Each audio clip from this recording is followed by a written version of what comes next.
We finally have pricing and a release date for Avanti's Class 805 coming to Train Sim World, and here's what I initially had to say about it. It's not 17.99 euros. It's not 17.99 euros. There's no shot. Absolutely not. It's not 17.99 euros. I refuse to believe that. So yeah, I did kind of rush into it with somewhat extreme personal opinions, but I took the time to read the article, and now I'm almost thinking it might be a bit of a steal. But let's get into it. So here's the article, and we have got some great images, to be fair, showing what we can expect. Obviously, the new sort of TSW6 style graphic. Were they using this for TSW5? Probably. Anyway, it's the more recent sort of graphic style, and tells us the quite basic information. We've got two new 2025 timetables, what routes the train will feature on, and of course a lovely picture of the train itself. So we'll go through the article bit by bit, and we'll have a little talk. It is an interesting DLC. So another release from, of course, All Aboard Studios, who are promising. I'll say promising. Birmingham to Crewe was, at least for me on PC, a great route, but I know it had tons and tons and tons of issues on other systems as well as consoles, and I'm aware that there's quite a bit that still needs to be touched on, but their energy, their attitude is quite promising, so I'm somewhat positive that those changes will indeed eventually come. So we've got the release date, the 27th of January for this DLC. We've got a little bit of information here about the train, some background information as well, and of course information of its connection to a couple of other trains that we have in the game, namely the Class 801 featuring on the East Coast Main Line and the Class 802 featuring on the Riviera Line. We get to have a bit of a sneak peek at the interior. Really nothing too different from what we've seen already with the Class 801 and 802. We've got the new sticker that speaks about the speed, but more or less from what we can see, it's pretty much the same as we already have, which makes complete sense. We do have an interior image here showing us what we can expect from the interior. We get a nice screen as well, and of course they've timed it pretty well with another 805 flying the other way. And again, just more information about the train itself. So we come down here, and it says that the train has been recreated with precision and care based on real-world references and operational knowledge. From the clean lines of the Avanti livery to the modern cab packed with interactive features, every detail has been considered. Now, I read this and I thought to myself, okay, Train Sim World is a great game. It's a great sim. But going off literally every single thing we've seen up until this point,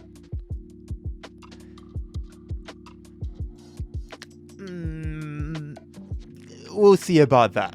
We'll see about that. I'm a little bit in doubt, but we'll see whether truly every detail has been considered. Also, all sounds have been refreshed using direct recordings. Now, this is a great one.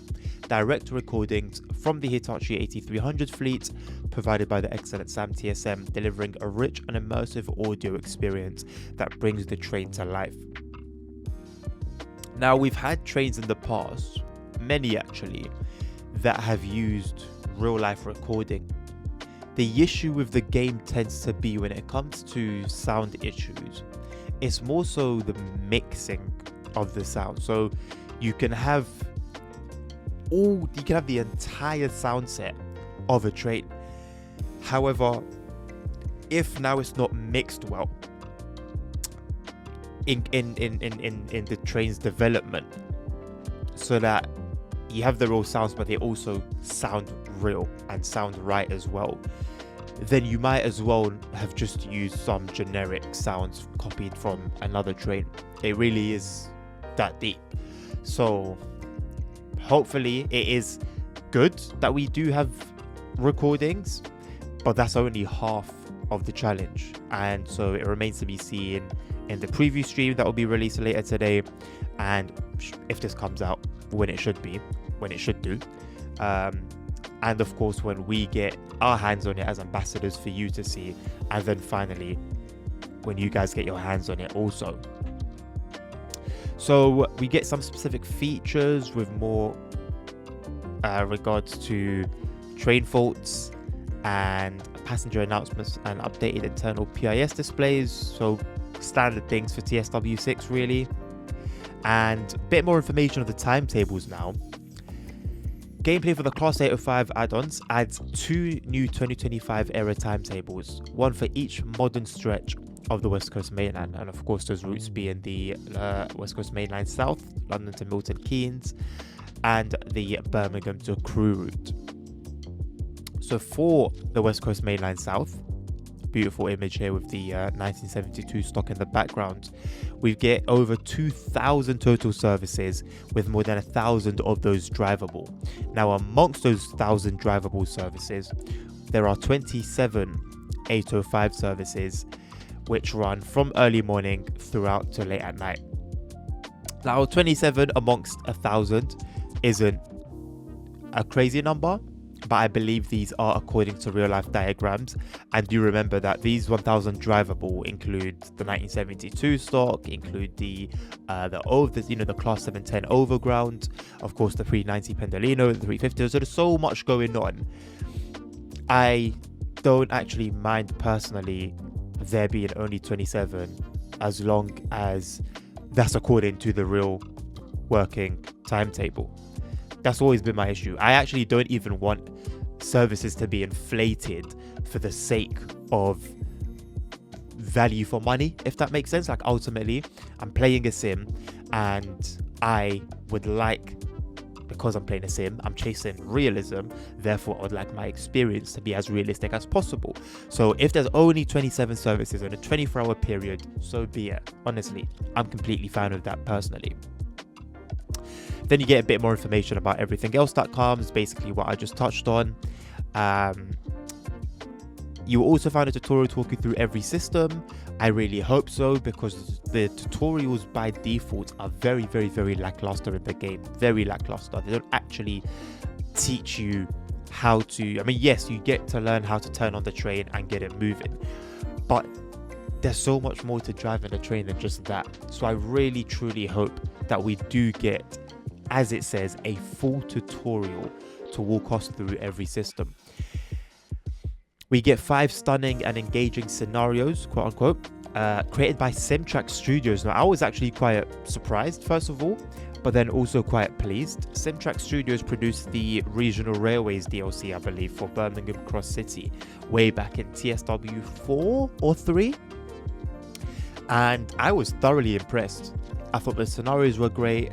The attention to detail on the train itself was great, and I'm happy to see them once again, and I have high hopes. Honestly, I've learned a long time ago when it comes to TSW and any add-ons, DLCs, features, iterations, whatever it may be, to just withhold my hope or my optimism, and sort of just see how things are when they come. If they're good, great. If not, well, at least there's no disappointment. However, I'm actually quite happy to have that hope for Simtrack Studios and these scenarios. Scenarios, again, something I've been so critical about in the past with regards to how they've been implemented in the game. So lackluster in terms of not giving you anything more than just a regular run. I think scenarios should be an experience, and so I'm glad that Simtrack are back to provide that. And just a bit of information on those scenarios. So we've got an early morning cold start at Wembley, a stormy express run to Milton Keynes, a disrupted approach into Euston, traction mode change at Watford, and a busy football charter into Wembley. Now I'm going to be honest, amongst my hope, a busy football charter into Wembley. Now look, we have had time and time again football focused scenarios where you're doing a service on a busy football match day, and it would be the subtitles or the description of the scenario will make it seem as if you're going to have a really busy train with so much going on and the stations are going to be busy and all sorts, and then you do the run and it's literally just a regular run, and it's not even like the few NPCs that you'll come across look any different than the usual ones. That would be very cool, by the way, if we could get actually, I don't know, NPCs with generic football shirts or something. And here we go again. I will, I'm not going to say anything just in case they actually pull it off, because they might. But I'll metaphorically eat my hat if the busy football charter is a busy football charter. But that remains to be seen. We'll have a look when the scenarios drop. So, for the Birmingham to Crewe side of things, they make note that the timetable doesn't replace the original version, which they didn't do here, which is interesting. And you logically thinking, if they specifically make a note here that it doesn't replace the original timetable, then you would have thought if this one doesn't replace the original timetable, they would have made a note about it. But I'm pretty certain this would this would be an additional timetable, which we've got the original one at this point. We've got 2 different cargo line ones, and now we've got a 4th one. And if you've got mods like I do, this is going to be a 5th or 6th one for the routes. I guess, hey, +1 for variety, but I don't know. I guess you might prefer something different than me, so maybe it's for the better. But I would have liked for the core timetable to be improved, so that even, for example, when someone's running through the journey mode or a scenario, they've got the running timetable looking as best as it could possibly be. Anywho, it provides a completely different style of action that affects how the route runs today, and then it gives a bit more information in terms of specifics. Then it talks some more about how it slots into the timetable, and then we get some numbers at the very end. Across the full 24-hour period, the timetable contains 2,171 services in total, with 510 of them drivable. However, it doesn't say anywhere, unless I've missed it, how many 805 services there are. So that remains to be seen, I guess. And then we get pricing, information of the live stream, etc, etc. So, where do I stand in terms of my opinion on the pricing for what we get? So, you saw my reaction initially, and I actually wasn't aware. I knew it was going to come with 1 timetable. I didn't think it was going to come with 2, but I'll be honest, in that moment, I didn't even think about the timetable. I just thought about the train itself. So now, putting everything into perspective, I actually think, genuinely, this is a bit of a steal. I really do think this is a bit of a steal. And some people might say, well, it's just another 802, it's just another 801. It's a different train, right? It's a different train. It adds more gameplay. It's not some sort of unnecessary DLC. Absolutely not. I don't think that. And maybe that's subjective. Maybe you could think that. I myself certainly don't. And later on in the stream, actually, that you didn't see, I said, okay, for the scenarios, how much would I pay for the scenarios and the timetable? Remember, I didn't even know those 2 timetables at this point, or I had just forgotten about that. So I was thinking 1 timetable, 5 scenarios. And I thought, you know what? A 5 wouldn't be too bad. £5. I think that's like 6-7 euros, something along those lines. Same thing for dollars. £5 for 5 scenarios by SimTrack as well. And, well, it's a new train itself and the timetable. Sorry. Train aside. Timetable, scenarios, £5. Why not? We've seen how much like the other add-ons from back TSW4, TSW3 cost, like the Railbow livery for the ICE, like the new Journeys mode stuff, that kind of thing. So that would leave then a tenner for the train itself, which in that respect, I didn't think it was too bad.